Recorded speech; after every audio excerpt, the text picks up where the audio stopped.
Muy buenas tardes. En este hermoso momento la lluvia nos ha llegado aquí a la Zucca. Son las 7:09 en la tarde.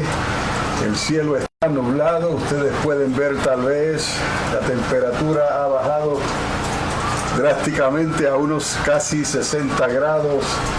¿Y qué es lo diferente en esta tarde? Si pueden darse cuenta, quizás con las cámaras no se puede ver, pero tengo el cabello mojado, ¿no? Y la camisa que tengo puesta, pues esto es una Zucca y estamos al aire libre. Este es Carlos Dávila, una voz que clama en el desierto, preparando el camino al Señor, explorando el fascinante y extraordinario mundo de las profecías, lo profético y la palabra de Dios. Tenemos muchas cosas de qué hablar en esta tarde, pero tengo que reconocer algo que me da ánimo para seguir hacia adelante.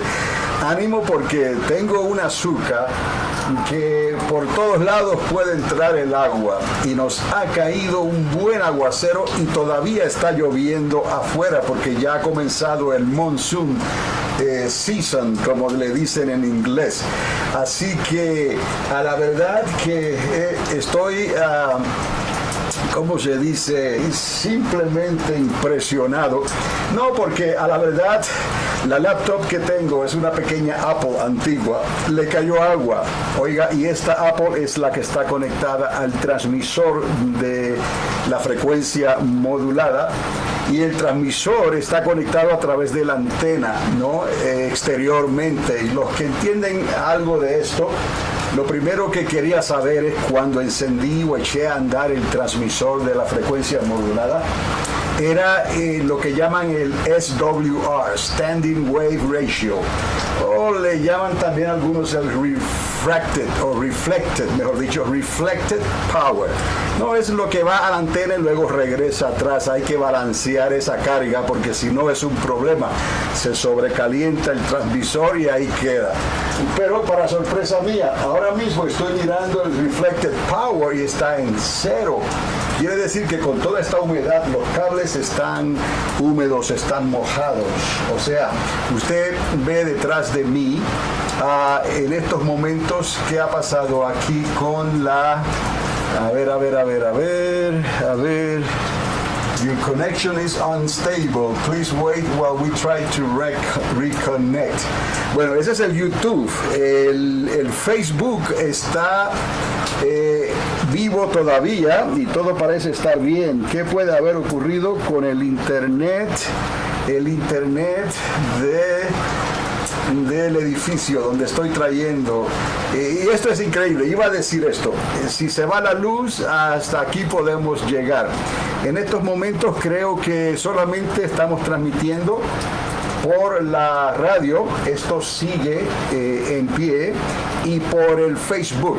Qué bueno que tenemos este modo de transmisión, pero en cuanto al Internet con el YouTube, parece ser que algo ocurrió con la transmisión del Internet. No es la laptop, no es la luz, no es nada de eso. No es ni siquiera el micrófono ni la cámara que tengo aquí. Tiene que ver con el Internet. Entonces, seguimos por estos medios y no hay problema. ¿Por qué? Porque Dios siempre da una salida. Así de qué estábamos hablando. Estábamos hablando de lo impresionante y cómo me siento en estos momentos, porque a la verdad que la Zucca aguanta. Es como un equipo militar. Aguanta los golpes, aguanta las inclemencias del tiempo.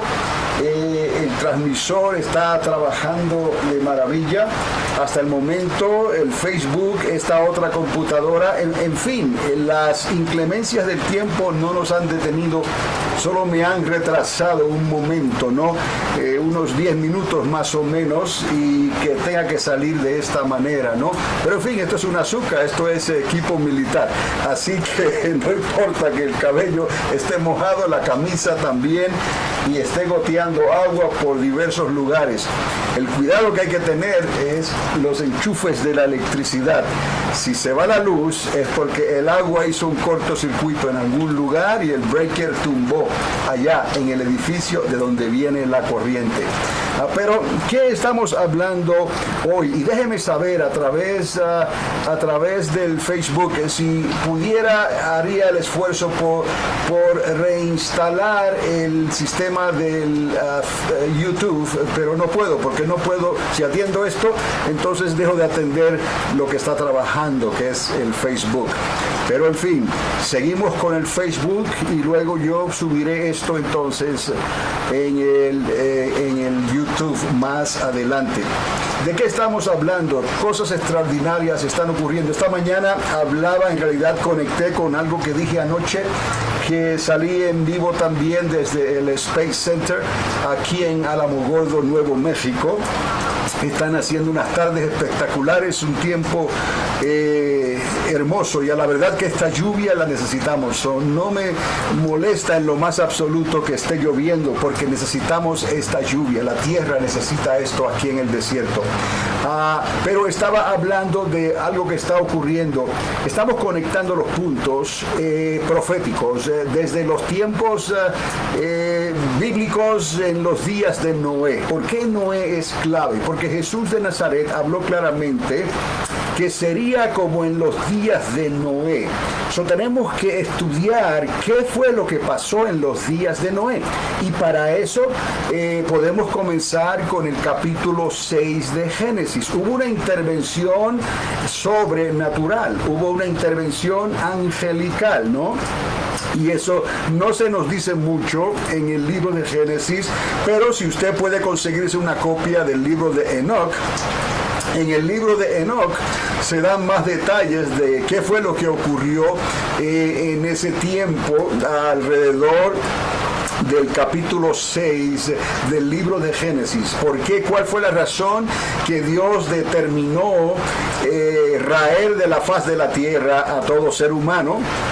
Salvo 8 personas que se salvaron: Noé, su esposa, sus 3 hijos y sus 3 nueras. Ahí está el restante de la humanidad, con lo que Dios comenzó otra vez a repoblar la tierra. No fue fácil, ¿no? Ya la humanidad estaba caída, había desobedecido los mandamientos de Dios. Simplemente Dios le dio un mandamiento específico a Adán, y Adán no pudo soportar la tentación, la ignorancia, lo que quieran llamar. El asunto es que Eva fue engañada, pero Adán sabía mejor lo que estaba haciendo y él hizo lo mismo que hizo Eva. Por lo tanto, el pecado entró por un hombre, Adán, y por un hombre todos pecamos y quedamos destituidos completamente.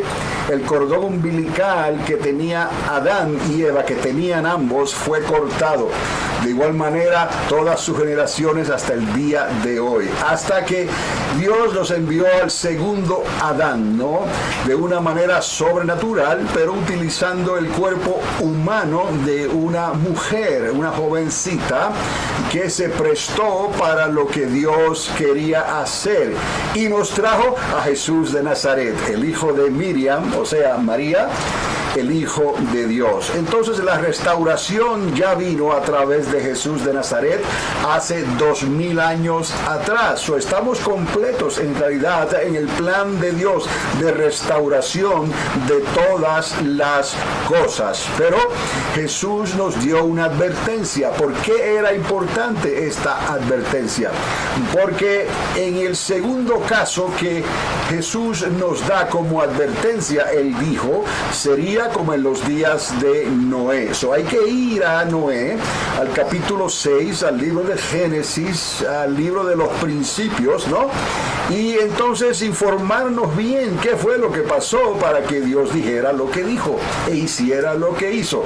Y si quiere un poquito más de información, aunque no aclara las cosas demasiado, ¿no?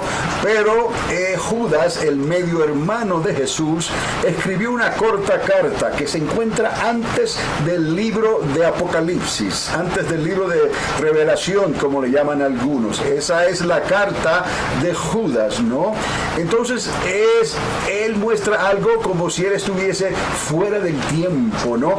Porque él habla desde los días de Enoc, séptimo desde Adán, hasta los días finales en que los burladores habían entrado dentro del campamento de Dios, ya no del campamento de los hebreos y de los judíos, no, dentro del campamento de la iglesia, los llamados, la casa de Dios, llenos del Espíritu Santo, con la palabra profética exacta, escrita por los apóstoles y los discípulos que estuvieron, muchos de ellos, con el Señor o estuvieron muy cercanos al tiempo en que estuvo el Señor, y si no, se les apareció en cuerpo, como le ocurrió al apóstol Pablo, Saulo de Tarso. Entonces nos estamos dando cuenta que la iglesia tenía todas las ventajas, ¿no? Tenía el Espíritu Santo ahora en la iglesia, en el creyente. Por eso, cuando era necesario buscar personas que ayudaran en el ministerio, lo primero que hacían los discípulos era dar estas instrucciones: que sean personas llenas de fe y llenas del Espíritu Santo. ¿Y de dónde viene eso? De Hechos, capítulo 1, verso 8, donde Jesús anteriormente les da unas instrucciones específicas a la iglesia, al cuerpo de Cristo presente en Jerusalén. No salgan al ministerio, no salgan a evangelizar, no salgan de Jerusalén hasta que seáis investidos de poder. La palabra que se usa es poder, como el dínamo, ¿no? Como un generador, como también como la dinamita que explota con poder, con potencia. No salgan de Jerusalén hasta que seáis investidos de poder de lo alto. Esto no iba a venir de la tierra, no de ningún otro lugar, iba a venir del cielo. Otra vez estamos hablando algo como el maná que cayó del cielo, que no podía ser manipulado por nadie en esta tierra, ¿no? Entonces, de la misma manera, Dios ahora va a revestir al creyente de un poder sobrenatural. No es de él, no nacemos con este poder.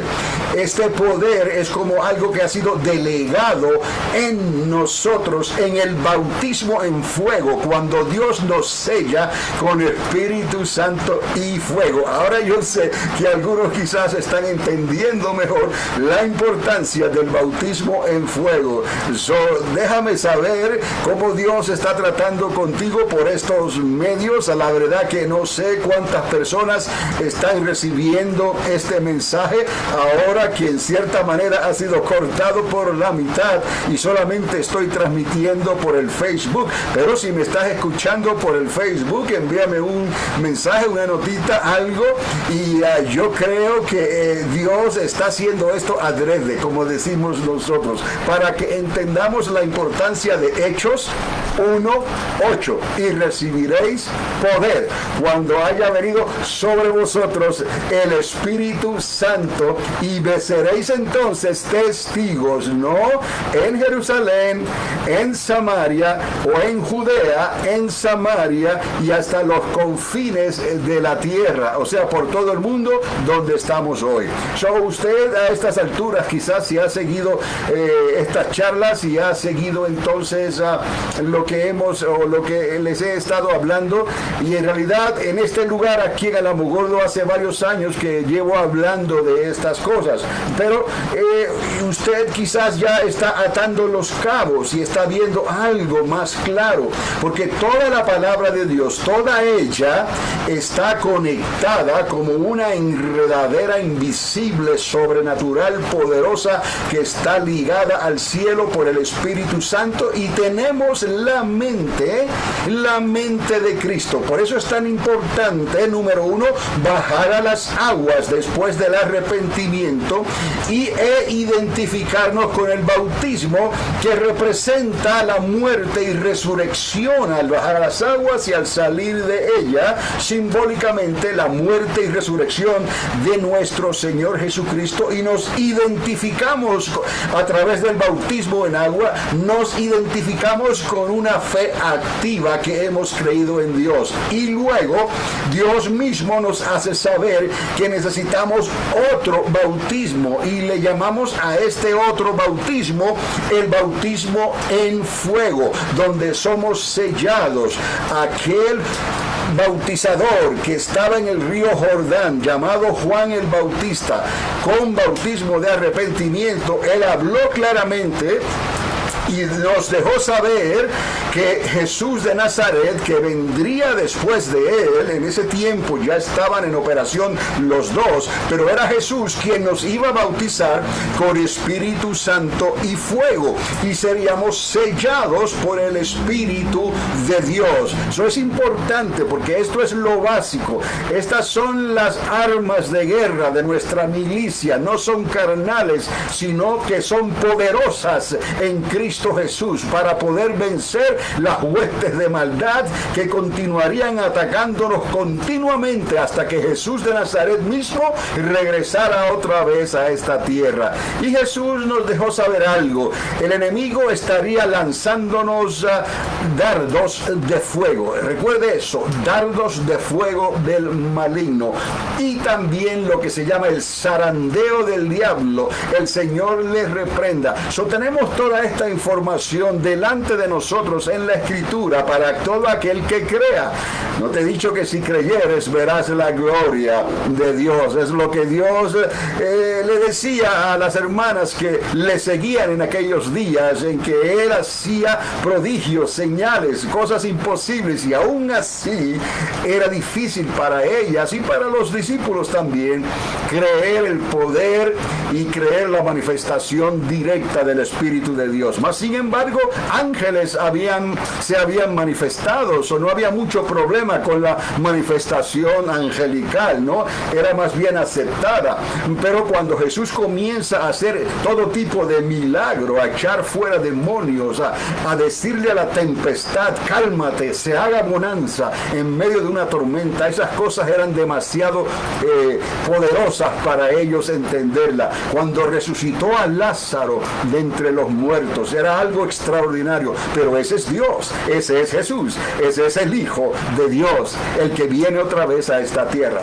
En fin, todo esto necesita entenderse en el contexto, o sea, en el mapa que Dios nos ha dado.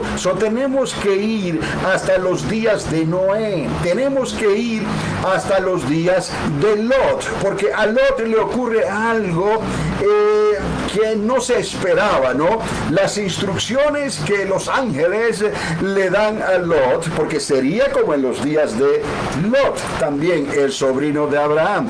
Las instrucciones que Dios le da a Lot son unas instrucciones un poco que quizás nosotros hoy en día no las podamos asimilar muy claramente, ¿no?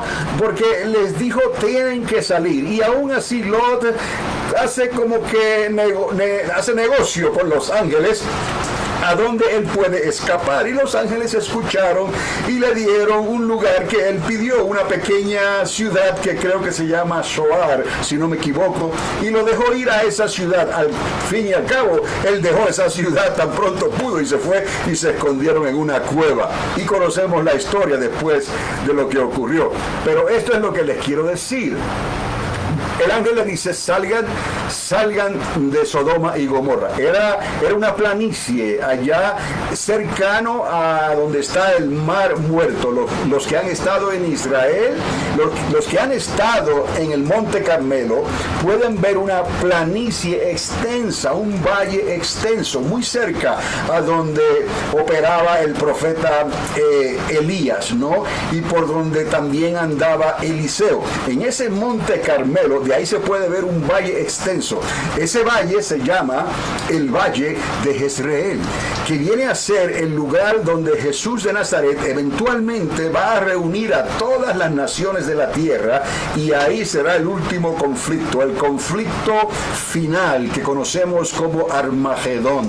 Bueno, pues si usted se va más cercano, ¿no?, hacia el Mar Muerto, hay lugares en Jericó donde usted puede ver la extensión, ¿no?, del lugar que se le llama el Mar Muerto. Es una extensión muy extensa, ¿no?, el lago o el mar salado, ¿no? En fin, en esa área parece ser que había un área cercana a ese lugar, o quizás muy adentrada en el mar salado. No se sabe exactamente cómo era eso, salvo lo que algunos esenios han escrito y nos han dejado información, y ellos estaban cercanos a las cuevas de lo que le llaman Qumran, y desde ahí no estaban muy lejos al mar salado. Pero el asunto es que en los días de Abraham y en los días de Lot, parece ser que ahí había una planicie, un delta, como se diría en los ríos de hoy, ¿no? Pero era fértil, una llanura fértil.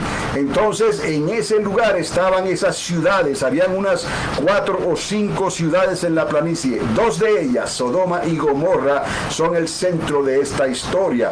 Y ellos le dijeron específicamente: salgan de Sodoma y Gomorra y no miren hacia atrás. En ningún momento se les ocurra mirar hacia atrás cuando Dios traiga esta destrucción sobrenatural. No fue que un volcán explotara ni cosa por el estilo. No fue que un meteorito le golpeara a la tierra en aquellos días. Fue Dios que hizo descender fuego con azufre del cielo, literalmente, de una manera sobrenatural, que aún Abraham, desde donde él estaba en la mañana temprano, él podía ver el humo levantándose de esa región.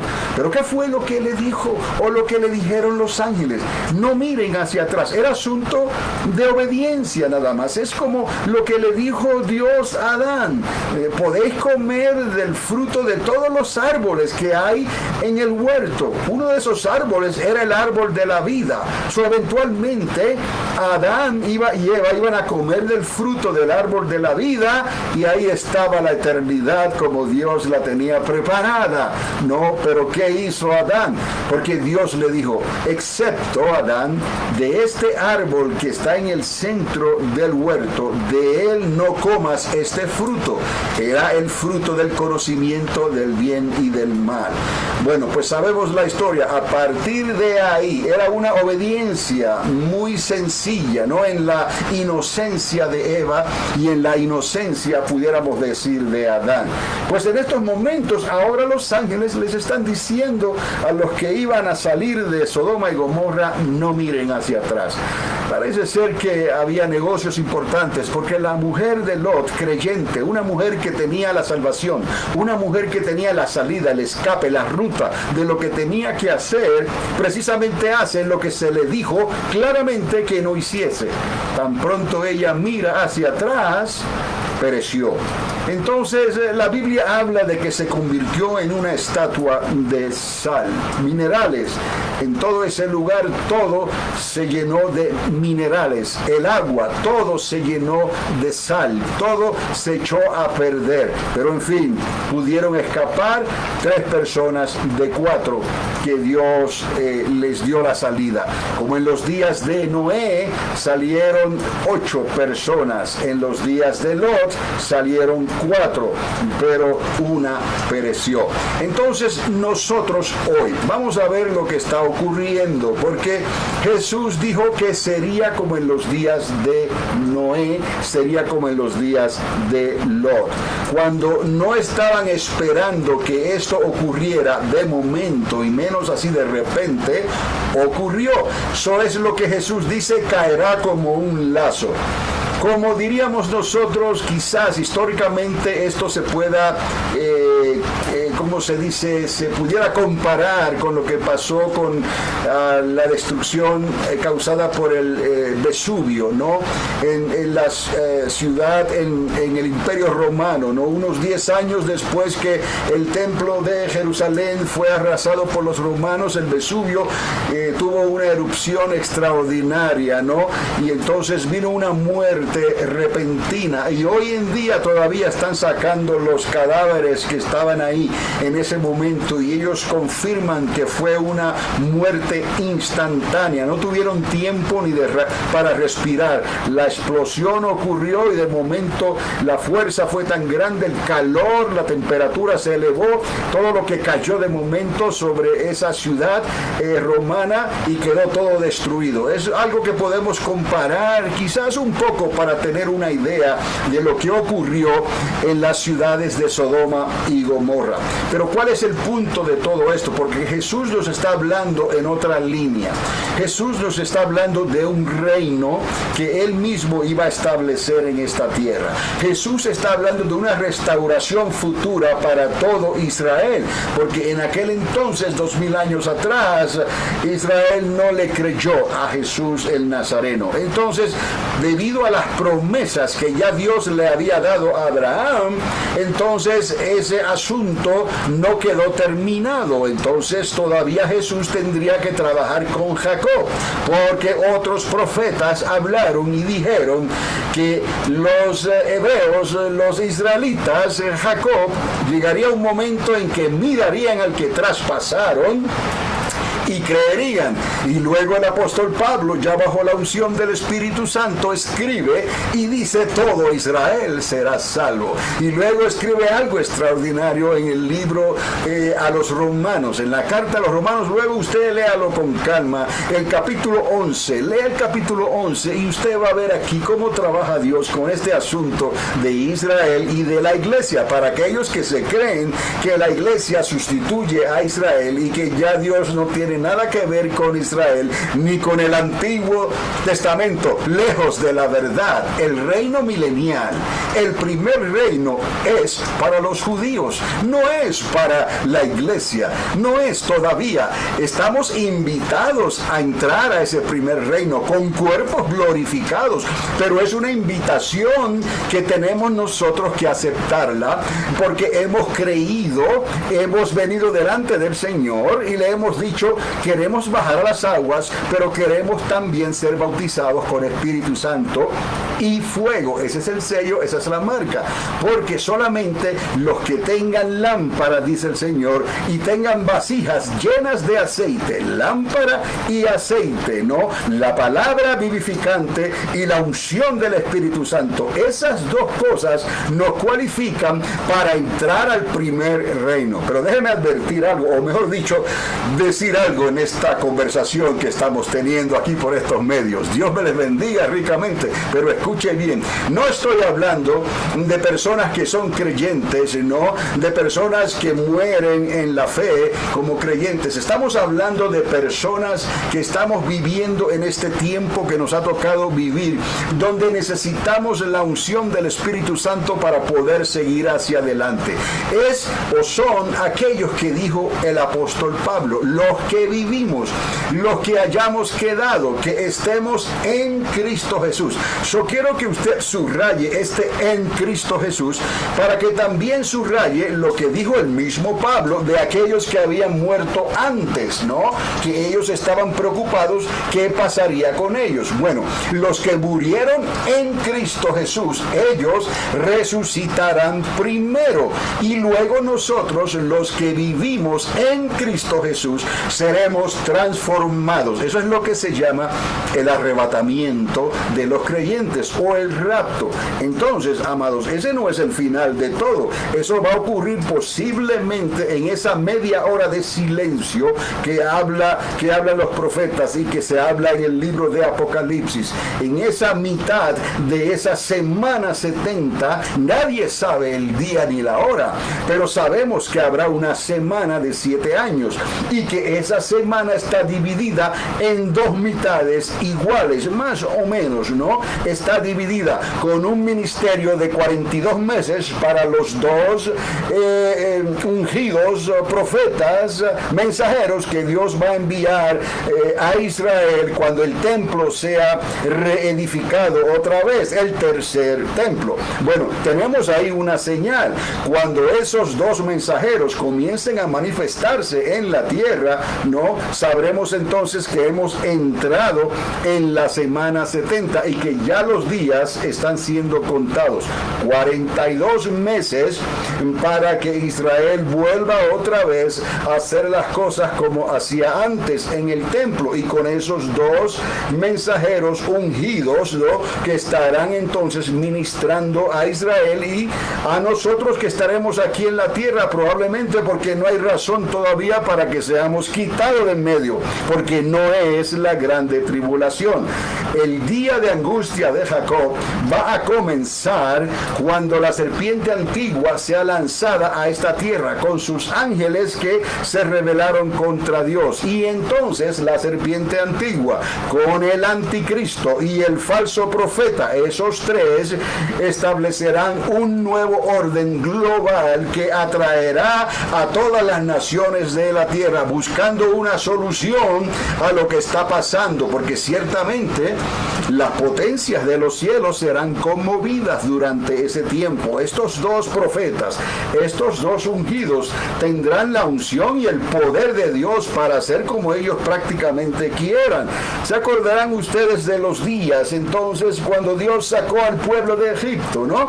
Y le dijo a Moisés lo que iba a hacer, ¿no? Con las plagas y todas las cosas que ocurrieron. Bueno, pues estos dos olivos también se le llaman en otros lugares, ¿no? Estarán ungidos para ministrar con todo el poder que sea necesario, pero todavía la serpiente antigua no estará en esta tierra. Cuando la serpiente antigua es sacada del cielo, porque ocurre algo en esa media hora de silencio, lea el libro de Apocalipsis y usted va a encontrar todo esto que está pasando con detalle. Lo único que les puedo decir es que no trate de sumar los eventos en línea, porque no van a sumar. Y recuerde, la suma de la palabra, toda ella es la verdad. Entonces, ¿cómo es posible que vamos a entender el libro de Apocalipsis? Sí es posible, porque entonces, en lugar de estar sumándolo todo en línea recta, lo vamos acomodando como si estuviera en paralelos, ¿no? Uno encima del otro, ocurriendo al mismo tiempo, un tiempo determinado para cada evento. Y ahí podemos ver entonces que hay 7 sellos, y esos sellos tienen una programación. Y hay también 7 trompetas, y esas trompetas tienen cierta programación, ¿no? No tratemos de sumar sellos más trompetas más las copas de la ira, no, porque no trabaja así. Sume usted y acomode los sellos, acomode las trompetas y acomode las copas de la ira, y al final de cada uno de ellos hay una convergencia que apunta hacia esa media hora de silencio, cuando la serpiente antigua será lanzada a esta tierra. ¿Y qué es lo primero que la serpiente antigua entonces quiere hacer? Lo primero que hace es eliminar a los dos olivos, a los dos embajadores del cielo, a los dos profetas, y lo hace, son asesinados. Y de hecho, después de 3 días y medio, Dios los resucita. Pues es muy posible que todo esto esté conectado en la transformación nuestra, en el arrebatamiento, la palabra zarpazo, ¿no?, que se utiliza en el Nuevo Testamento. Todo esto esté ahí compaginado en esa media hora o esa hora de silencio. No sé si es media hora o hora de silencio, creo que es media hora. En fin, esto es muy simbólico. Solo recuerde que el tiempo aquí en la tierra no se mide de otra manera a como se mide allá en el espacio, donde la velocidad de la luz puede viajar a la velocidad de la luz allá en los lugares celestiales. Aquí un tiempo no necesariamente va a ser lo mismo que el tiempo que pasa allá en la eternidad con el Padre, o en el lugar donde están las moradas celestiales, el lugar desde donde Dios tiene su command center, pudiéramos decir, su centro de comando, ¿no? Para llevar el orden de lo que está ocurriendo aquí en esta tierra, porque usted se da cuenta que tiene una secuencia, ¿no? Los sellos, las trompetas, las copas de la ira. Es más, hay hasta unos 7 truenos que no se le permitió a Juan escribir nada al respecto sobre esos truenos. Estamos todavía indagando aquí qué sería lo que ocurrió durante esos 7 truenos. Pero aparte de todo eso, podemos seguir el panorama profético, ¿no? Desde los sellos cuando comienzan a abrirse hasta que llega el cumplimiento final y ya viene Jesús de Nazaret con tal poder y gloria y pone sus pies sobre el monte de los olivos y prepara a las naciones de la tierra para el confrontamiento final. Y ya la palabra de Dios entonces nos ayuda y nos hace entender claramente que la serpiente antigua será atada y encadenada y llevada al centro, al corazón de la tierra, al núcleo de la tierra, allá en el core de la tierra. Ahí estará preso por 1000 años. Y ese falso profeta y ese anticristo, ¿no? Recordad lo que pasó, lo que ocurrió con Antíoco Epífanes, el cuarto, ¿no? Ese fue un anticristo identificado por Daniel en sus escritos, ¿no? Entonces ahora en el libro de Apocalipsis encontramos ahora el desolador que viene con la destrucción, porque ese templo que fue reconstruido, ¿no? Por los judíos ahora en nuestro tiempo, a la mitad de la semana ya nos dicen las profecías que el continuo sacrificio sería detenido, que el templo sería profanado otra vez. Lo mismo que ocurrió con Antíoco va a ocurrir con el segundo anticristo que va a estar operando durante el día de angustia de Jacob. Son 3 años y medio. Estamos entendiendo, y muy probablemente esa final trompeta, ese grito de la medianoche, ocurrirá a la mitad de la semana 70, en esa hora o media hora de silencio. Estamos advertidos, estamos preparados, ¿no? Porque es lo que Dios quiere, que estemos preparados durante este tiempo para que podamos, juntamente con Israel, no glorificar a Dios de una manera u otra.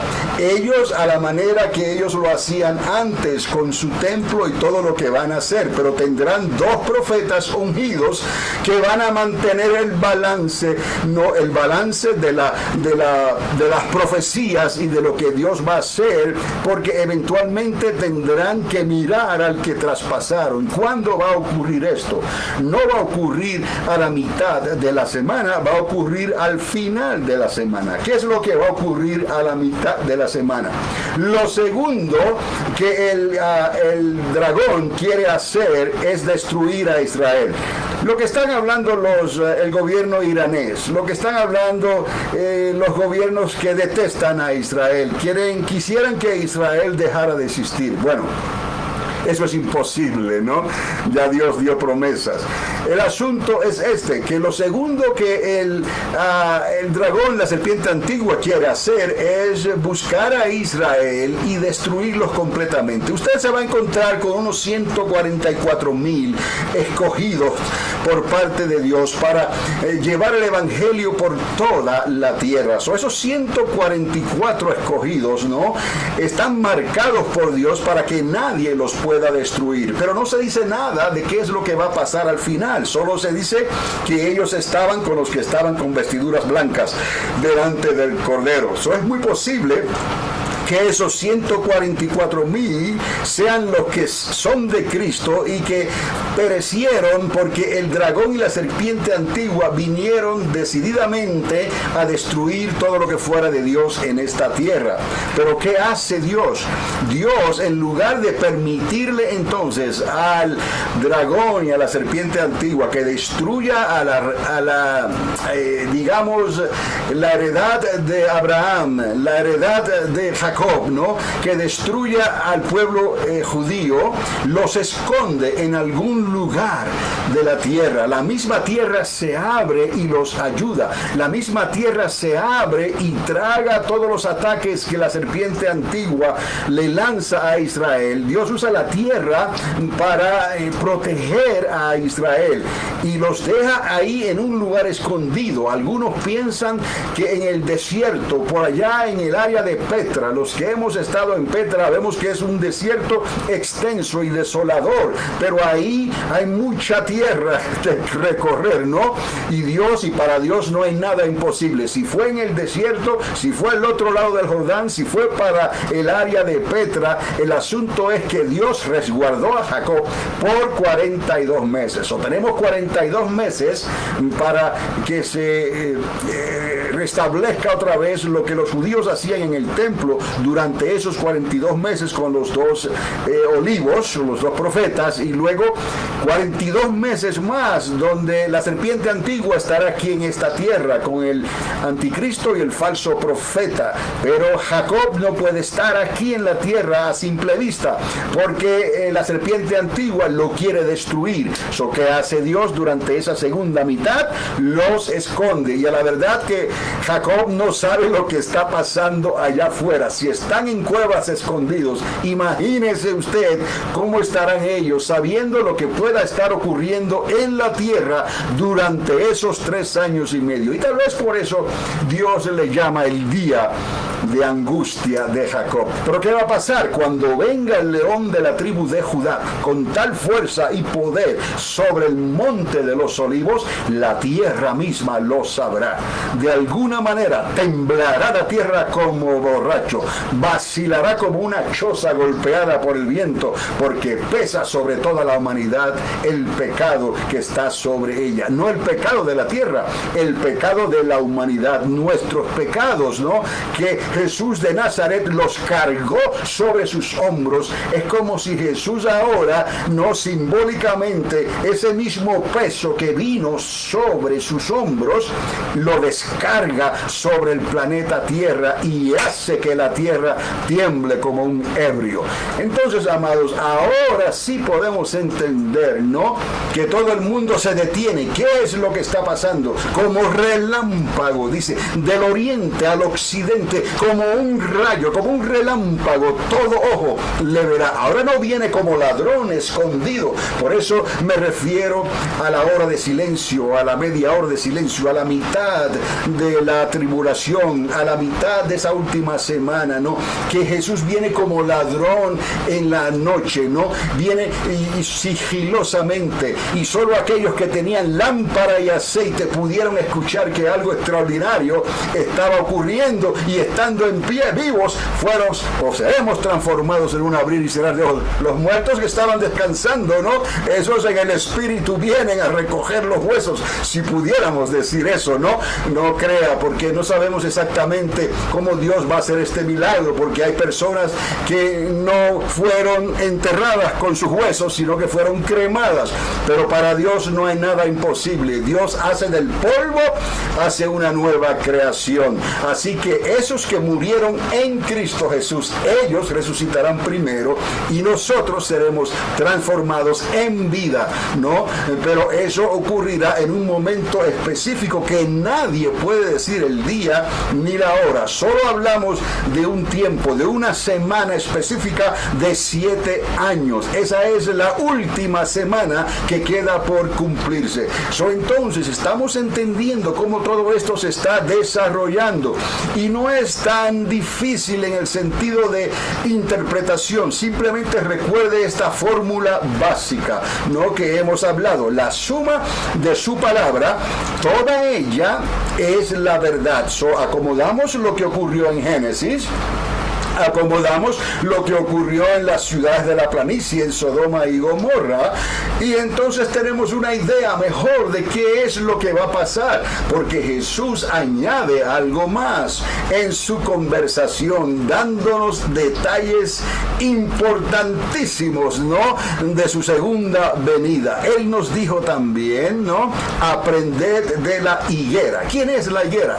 Pues la higuera es la viña del Señor. La higuera es Israel. Israel. La higuera es el pueblo de Dios, que Dios no ha terminado todavía con el trato con Israel. Es la viña que había que darle más tiempo para ver si producía fruto. So Dios no ha dejado a Israel, aunque él pasó por la higuera y tuvo y tenía hambre y esperó frutos de la higuera y solo encontró hojas, ¿no? Y entonces Jesús maldice la higuera y en esa misma noche la higuera pereció. Hasta Pedro se sorprendió al otro día cuando ve la higuera marchita.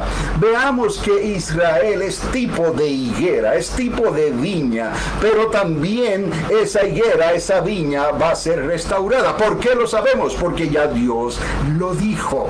Todo Israel será salvo. Entonces entendamos, mis amados, lo que está ocurriendo. Ahora mismo veo que el YouTube me está recordando por ahí que arreglaron el problema, pero ya no puedo volver hacia atrás, ¿no? Y ahora comenzar otra vez. Entonces tendrán ellos que esperar a que yo termine aquí y hacer entonces el remix, como le decimos, una segunda grabación. Pero es importante lo que estamos hablando. Solamente quise decir esto porque lo vi en la pantalla y está delante de mí, ¿no? Pero en realidad lo que Dios está haciendo es preparándonos a nosotros para que entendamos los designios de Dios, entendamos las profecías, entendamos lo que ocurrió en los días de Noé, en los días de Lot, porque hoy en día tenemos la higuera delante de nosotros. El 14 de mayo del 1948, ¿no? Justo después de lo que ocurrió en Roswell, no, porque la gente le da tanta importancia a lo que ocurrió en el 1947 allá en Corona, en Roswell, y hasta el día de hoy no se han decidido qué fue lo que ocurrió en Roswell. Pero el siguiente año, en el 1948, Dios hace algo aún más extraordinario. Se cumple una profecía que la encontramos en Isaías también. El profeta se hace la pregunta: nacerá una nación en un día, y precisamente eso es lo que ocurre. Otro profeta vio un valle de huesos secos y esos huesos comenzaron a movilizarse, comenzó a crecerle la piel hasta que se convirtieron en seres humanos. ¿Será posible? Entonces, pues ahí lo tenemos, que para Dios no hay nada imposible. Esos huesos que cobran vida tipifica a Israel. Esa nación que nacería en un día tipifica y es Israel en mayo del 48 hasta el día de hoy. ¿Qué tenemos que considerar nosotros? Entonces, ya que estas profecías, para aquellos que creen en la Biblia y en la palabra de Dios, para aquellos que creen que el fascinante mundo de las profecías, ¿no? Y la palabra de Dios les está hablando directamente a ellos en el corazón, y esta palabra no los deja tranquilos ni de día ni de noche, en sueños, en visiones, en momentos de necesidad, en momentos de placer. Esa palabra está haciendo eco detrás de ellos. ¿Por qué? Porque Dios tiene un plan y un propósito para ustedes. Dios nos está diciendo: despiértate tú que duermes y te alumbrará la luz de Jesucristo, porque el Dios de este siglo le ha cegado y le está cegando el entendimiento a la humanidad, a la sociedad, para que se pierdan, para que no sepan qué dirección tomar. Y eso es precisamente lo que la serpiente antigua, a manera de proxy, si me entienden, desde donde está el diablo, el Señor le reprenda, porque todavía no ha sido lanzado a esta tierra, ¿no? Pero tiene sus emisarios ya aquí en esta tierra trabajando, pero a manera de proxy él está trabajando con la sociedad, con los gobiernos. Apenas nuestro gobierno, ¿cómo es posible que dieran un about face? Hace unos 4 años atrás todo comenzó a marchar bien, aparentemente todo iba en la dirección correcta. La embajada, la capital de Jerusalén, las colinas de Golan Heights, como se le llaman, las colinas de Golán, todas todas estas cosas estaban yendo en la dirección correcta, porque Israel poco a poco está recuperando lo que le pertenece a Jacob. Entonces entendamos que todo esto está en el plan de Dios, pero como un avispero, como hormigas bravas, no, los enemigos de Israel se han levantado contra ella por todos lados, por todos los flancos, por todos los ángulos quieren atacar a Israel, y Dios no lo va a permitir. Dios se levanta un tipo Ciro, ¿no? Un administrador que ni siquiera era un político, era un negociante, y lo utilizó de la misma manera que utilizó a Ciro. Y de Ciro él dice, no me conociste. En otras palabras, Ciro no era un creyente, no era alguien que tenía una relación personal con el Dios de Israel. Entonces, que no nos sorprenda cómo Dios levanta a una persona que en realidad llega a decir que considera lo que Dios está haciendo con Israel. Algún tipo de fe tiene que haber en este segundo Ciro, si lo podemos llamar de esa manera, a pesar de las deficiencias, a pesar de las críticas, a pesar de los errores y las cosas. ¿Quién no tiene errores en esta vida? A ver, ¿quién no ha cometido faltas? Que tire la primera piedra, le dijo Jesús a aquellos religiosos que estaban delante de él y de aquella mujer que fue tomada en el adulterio, ¿no? Entonces lo vamos a condenar y vamos a juzgar. Si Dios levanta un Ciro es porque Dios necesita un Ciro. ¿Por qué Dios necesitó un Ciro? Para ayudar a esta nación, ciertamente, pero para ayudar y encaminar a Israel en la dirección correcta. 4 años duró esa administración y fue cortada de momento, ¿no? Entonces hay trabajo que hacer. Dios no ha terminado, ¿no? ¿Por qué les digo esto? Porque Dios levantó a Ciro con este propósito, no solamente de unificar a Jerusalén, no solamente de restaurar a Jerusalén, la ciudad, sino lo segundo era fundar el templo, reconstruir el templo. Zorobabel está ahí encomendado por Dios, pero Zorobabel necesitó de un Ciro que ayudara al pueblo, a la nación, para que el templo y la ciudad, y un Nehemías para que los muros de la ciudad fueran reconstruidos. Por eso es que Dios necesitó un Ciro. Entonces entendamos que ahora en nuestros días está ocurriendo prácticamente lo mismo. Mesías, el Mesías de Israel, el león de la tribu de Judá, está a las puertas y pronto va a llegar a esta tierra. Cosas extraordinarias van a acontecer. Las potencias de los cielos serán conmovidas, así que ya están siendo conmovidas con el calentamiento global, con los terremotos, los temblores, los fuegos, los tornados, los super huracanes. Todo ahora es super y no hemos visto ni la mitad de lo que viene. Tenemos que estar preparados. La inflación que ha venido sobre esta nación no ha llegado a su clímax todavía. Ha comenzado una inflación que pronto nos va a golpear bastante fuerte. Miren nada más la gasolina, cómo ya va subiendo. ¿Para dónde va todo esto? Todo esto va conforme a los propósitos de Dios. No porque Dios está castigando. Dios ha dejado que las naciones de la tierra hagan lo que está en sus corazones. Por eso es, la administración anterior abrió su corazón para ayudar a Israel y Dios bendijo, Dios trabajó. Pero esta administración que tenemos hoy, no, en estos 4 años, le ha dado las espaldas completamente a Dios. Están empeñados, ¿no?, con el asunto del género humano, con el asunto de la equidad humana, del racismo y de todas las cosas. Esto ha existido siempre. Aquí no hay nada nuevo. Si vamos a los días de Noé, vemos lo mismo. Si vamos a los días de Lot, vemos lo mismo. A donde quiera que vayamos, vamos a ver lo mismo. El gobierno no va a poder arreglar esto, y menos si quita a Dios de en medio, que es lo que ha ocurrido. Esta administración entonces se ha vuelto, es como para dañar todo lo que hizo la anterior administración, como para contradecir todo eso. Pero Dios no puede ser burlado. Israel necesita a Jerusalén, Israel necesita el templo. ¿Dónde está ese Ciro? Y yo estaba diciendo anteriormente, una de dos: o el Ciro que estuvo, no, por asunto de ley, puede regresar. legalmente. Dios puede restaurar ese Ciro y traerlo otra vez al escenario en esta nación para que continúe con los propósitos de Israel. O Dios puede levantar otro Ciro.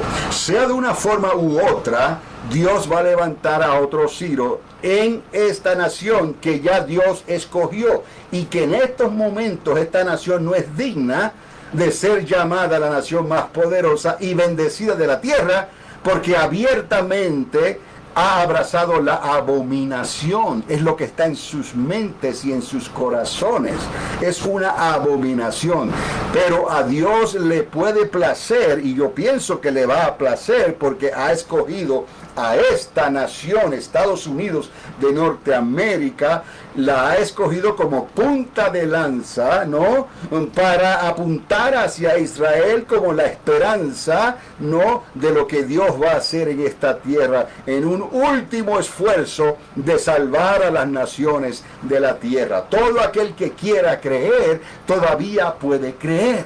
Todo aquel que quiera nacer del agua y del Espíritu, todavía lo puede hacer. Todo aquel que quiera ser bautizado con Espíritu Santo y fuego y ser sellado por el Espíritu de Dios, todavía lo puede hacer. Todo aquel que quiere tener la lámpara y el aceite como Dios manda en su palabra, lo puede hacer, para que cuando suene esa final trompeta, para que cuando se escuche ese grito de la medianoche, estemos preparados para lo que viene después. Entonces, amados, necesitamos entender que lo que está pasando en estos momentos es algo transitorio, pero que no volverá otra vez a lo que era antes. Es algo progresivo. En cierta manera podemos decir que va de mal en peor, pero hay esperanza cuando los propósitos y las personas que Dios quiere instalar en nuestro gobierno están ahí, llevando a cabo lo mejor que puedan la voluntad perfecta de Dios. Israel será prosperado y nosotros también en el corto tiempo que queda, hasta que Israel entonces pueda recuperar a Jerusalén como su capital completa e Israel pueda construir el tercer templo. Entonces, amados, habremos entrado, sí, a sabiendas bíblicamente en la recta final, no, porque habremos comenzado la primera mitad de la última semana de las 70 semanas que Dios le dio al pueblo de Israel y que fueron profetizadas por Daniel en parte y por Juan estando en la isla de Patmos. Lo tenemos todo, amados, y cantidad de otras profecías de otros profetas que nos hablan de lo mismo, porque la suma de toda esta palabra es la verdad y ella nos lleva, ¿no?, en la dirección correcta. Solo tenemos que colocar las piezas de este rompecabezas, cada cual en su lugar, cada pieza en su lugar, cada punto en las coordenadas exactas, y de seguro tendremos la gráfica y tendremos el mapa del tesoro que nos lleva a la redención de Cristo Jesús. Y eso es lo que está por venir. Pero en estos momentos cada creyente necesita ser investido de poder de lo alto. Cada creyente necesita volver a leer la Biblia desde Génesis hasta Apocalipsis. Cada creyente necesita comenzar otra vez a apartarse a solas con Dios y orar en el lenguaje espiritual, el lenguaje que nadie puede entender salvo Dios, y estarás hablando misterios a Dios y edificándote a ti mismo, a ti misma, para lo que viene, para que toda tu casa pueda ser salva y puedas en cualquier momento y en cualquier lugar contestar a cualquier pregunta y confrontar cualquier situación pública o privadamente, y hablarás la verdad, la palabra de Dios, y no habrá quien pueda pararse delante de ti y poder taparte la boca, porque la palabra de Dios no puede estar presa. Esa palabra va a salir por tu boca, esa palabra se va a reflejar en tu manera de vivir, en el poder y la autoridad, que se preguntarán qué vamos a hacer con esta gente que están empeñadas en servir a un Dios invisible. Pues ese Dios invisible va a traer a Jesús de Nazaret otra vez, al león de la tribu de Judá, y él va a establecer su monarquía, 1000 años de su reino en esta tierra, y pondrá a todos sus enemigos por estrado de sus pies. Este es Carlos Dávila, una voz que clama en el desierto, deseando lo mejor de lo mejor para ti y los tuyos en estos momentos. Busca a Dios, acércate a Dios, pídele a Dios, entrégate completamente en todo tu ser para servir a Dios en lo que Él te pida, que Dios está contigo, ha enviado su ángel, el ángel de Jehová, acampa a tu alrededor y te defiende. Será hasta la próxima con el favor de Dios, una voz que clama en el desierto, preparando el camino al Señor. Que Dios los continúe bendiciendo ricamente. Será hasta la próxima. Amén.